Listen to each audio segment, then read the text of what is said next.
ہم کریں گے ہر مظلوم کی حمایت۔ السلام علیکم، میں ہوں حرین فاطمہ اور آپ دیکھ رہے ہیں حمایتی نیوز HD چینل۔ نظر ڈالتے ہیں آج کی اہم خبروں پر۔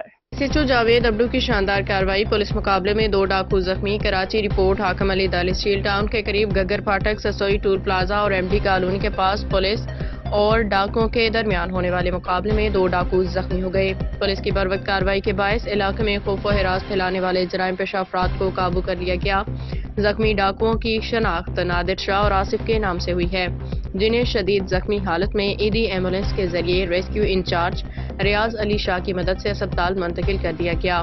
یہ کامیاب کارروائی اسٹیل ٹاؤن تھانے کے بہادر SHO جاوید ابڑو کی قیادت میں انجام دی گئی، جنہوں نے آتے ہی جرائم پیشہ عناصر کے خلاف مؤثر حکمت عملی اختیار کرتے ہوئے ڈاکوؤں کی کمر توڑ دی ہے۔ حیرت انگیز طور پہ SHO جاوید ابڑو کو چارج سنبھالے ابھی 1 ہفتہ بھی مکمل نہیں ہوا اور وہ اب تک متعدد کامیاب کارروائیاں کر کے ڈاکوؤں کے لیے خوف کی علامت بن چکے ہیں۔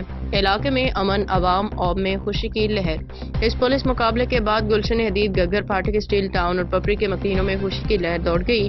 شہریوں نے SHO جاوید ابڑو اور ان کی دلیر ٹیم کو زبردست خراج تحسین پیش کیا اور ان کے حق میں فلک شگاف نعرے۔ عوام کا کہنا ہے کہ اسٹیل ٹاؤن تھانے میں SHO جاوید ابڑو کی تعیناتی کے بعد علاقے میں نمایاں بہتری دیکھنے کو ملی ہے۔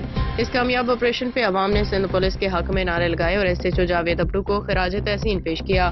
شہریوں کا کہنا ہے کہ جاوید ابڑو جیسے نڈر اور ایماندار پولیس افسران ہی جرائم کے خاتمے کی ضمانت ہیں۔ عوام نے اعلیٰ حکام سے مطالبہ کیا کہ ایسے فرد شناس اور بہادر افسران کی بھرپور حوصلہ افزائی کی جائے تاکہ کراچی کو جرائم سے پاک کیا جا سکے۔